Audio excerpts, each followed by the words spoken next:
Assalamualaikum warahmatullahi wabarakatuh. Di sini kami akan menjelaskan tentang bab 10. Nama saya Amanda Putri Puestiwi, absen 1. Saya Linda Sulaiman, absen 16. Saya Sanabila Valianti, absen 8. Saya Firda Tiara Dewi, absen 12. Kami dari kelas 12 MIPA 7. Di sini saya akan menjelaskan tentang yang A, inti atom. Partikel-partikel penyusun inti disebut nukleon atau nuklida. Nukleon dalam inti atom mengalami 3 buah gaya, yaitu gaya elektrostatis, gaya gravitasi, dan gaya inti. Yang pertama, simbol atom. Untuk membedakan berbagai isotop digunakan simbol atom atau simbol nuklida sebagai berikut. Ini simbol atom. Huruf X adalah nuklida yang memiliki simbol kimia X. Huruf Z adalah nomor atom yang melambangkan jumlah proton dalam nuklida. Huruf A disebut nomor massa yang melambangkan jumlah proton dan neutron. Yang kedua, muatan dan massa partikel penyusun atom. Massa partikel penyusun atom dan inti sangat kecil. Biasanya satuan yang digunakan adalah satuan massa atom. Nilai satu massa atom adalah 1,660559 kali 10 pangkat min 27 kg. Yang ketiga, isotop, isobar, dan isoton. Isotop adalah nuklida yang memiliki jumlah proton sama, tetapi jumlah neutron berbeda. Isobar adalah nuklida yang memiliki nomor massa sama, tetapi jumlah proton berbeda. Isoton adalah nuklida yang memiliki jumlah neutron sama. Yang keempat, jari-jari atom. Inti atom berbentuk menyerupai bola yang jari-jarinya bergantung pada nomor massa A. Dituliskan dalam bentuk persamaan sebagai berikut.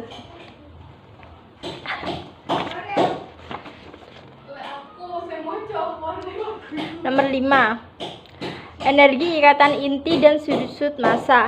Energi ikatan inti adalah energi yang dilepas oleh nukleon agar berbentuk inti atom atau energi yang diperlukan untuk memisahkan nukleon yang membentuk inti. Sedangkan susut massa atau defek massa adalah selisih gabungan massa-massa nukleon pembentuk inti dengan massa inti. Susut massa dirumuskan sebagai berikut.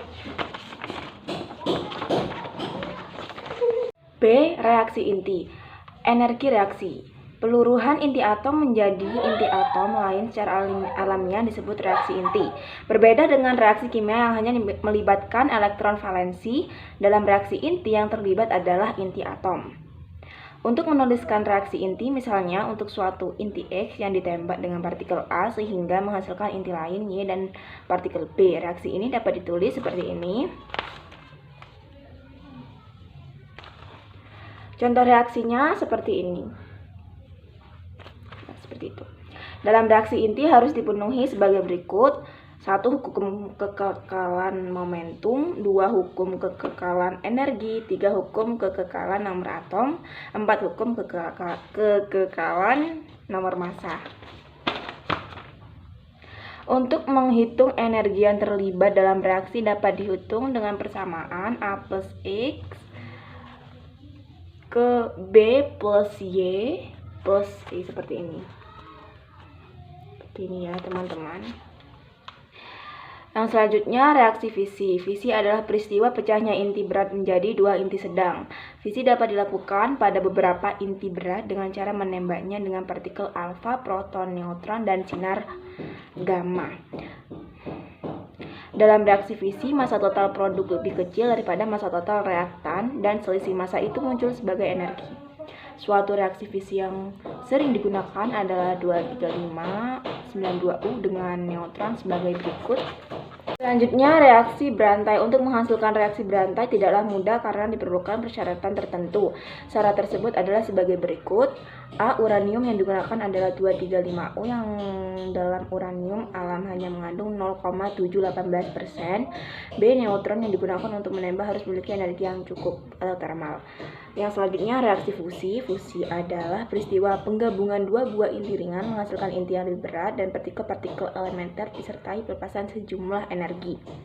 Energi yang dilepaskan lebih besar dibandingkan dengan energi yang diperlukan untuk menggabungkan kedua inti. Energi fusi yang cukup besar dihasilkan oleh matahari. Reaksi fusi disebut juga reaksi termonuklir. Hal ini disebabkan karena pada reaksi fusi memerlukan energi yang lebih tinggi atau terjadi pada suhu yang sangat tinggi.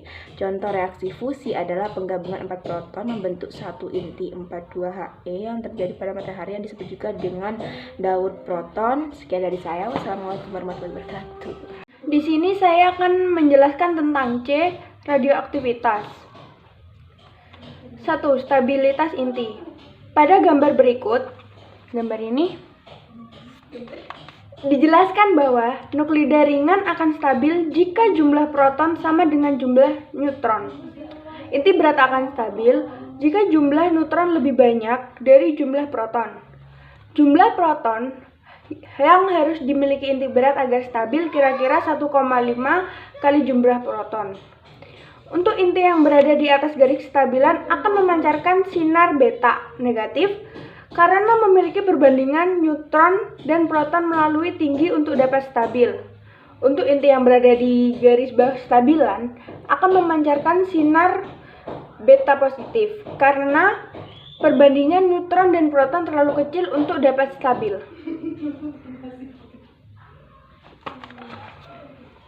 2. Daya tembus sinar radioaktif.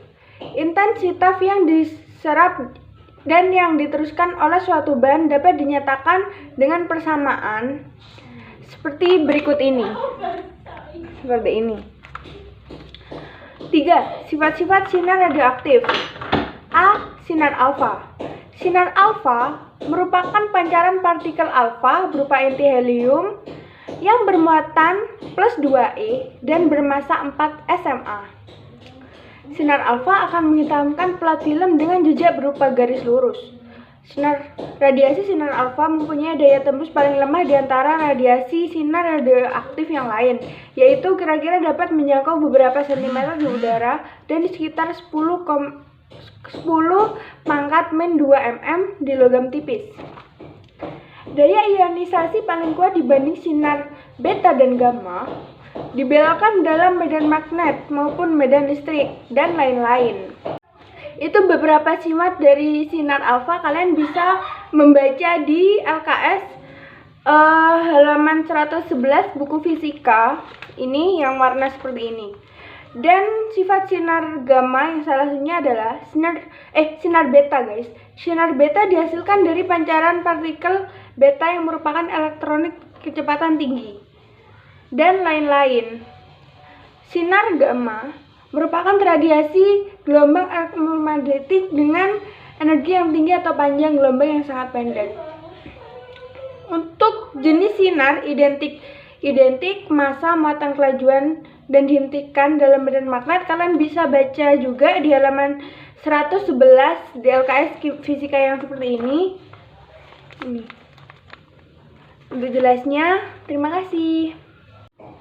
D. Peluruhan. Peluruhan adalah proses pemancaran sinar radioaktif sehingga terbentuk inti lain yang stabil. Satuan yang digunakan adalah Curie atau CI. Satuan lain yang dipakai adalah becquerel atau Becky yang identik dengan 1 peluruhan tiap sekon. 1. Dosis serapan. Dosis serapan adalah banyaknya energi yang diserap oleh setiap satuan massa. Satuan yang digunakan adalah Joule per kilogram. Dosis serapan sebesar 1 Joule per kilogram sering disebut juga dengan Gray atau GY. 2. Waktu paruh. Waktu paruh didefinisikan sebagai waktu yang diperlukan oleh satuan inti untuk meluruh hingga jumlah inti tinggal separuh dari jumlah inti mula-mula. Jumlah inti yang tersisa dirumuskan dengan N 1/2 pangkat N 0 dengan N sama dengan T per T setengah. 3. Aktivitas radioaktif. Aktivitas radioaktif didefinisikan dengan laju peluruhan inti radio atau jumlah partikel yang meluruh tiap sekon. Dirumuskan dengan A sama dengan gamma kali N. Pemanfaatan radioisotop. Pemanfaatan radioisotop meliputi dua hal utama, yaitu sebagai berikut. 1. Perunut atau mencari jejak. A. Pengobatan. Dalam teknik perunut radioaktif, sejumlah unsur yang mengandung radioisotop yang akan dirunut dimasukkan ke dalam tubuh, biasanya dengan menyuntik. B. Industri. Dalam bidang industri, misalnya untuk mendeteksi kebocoran suatu pipa penyalur minyak atau gas, dapat dirunut dengan menyuntikkan sejumlah radioisotop ke dalam saluran pipa. 2. Pemanfaatan radioisotop berdasarkan sifat radiasinya. 1. Pengobatan. Sifat radioisotop dimanfaatkan dalam dunia pengobatan untuk membunuh sel kanker. Penggunaan radioisotop untuk membunuh sel kanker disebut radioterapi. B. Penentuan umur dengan radioaktif.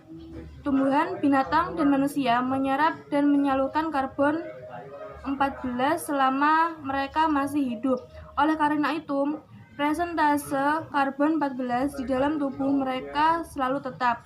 Ketika mereka mati, presentasi karbon 14 berkurang karena C14 meluruh dengan memancarkan sinar beta.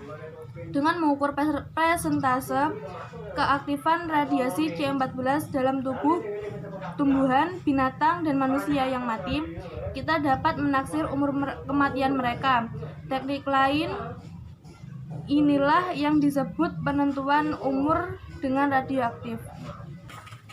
Sekian dari kami. Wassalamualaikum warahmatullahi wabarakatuh.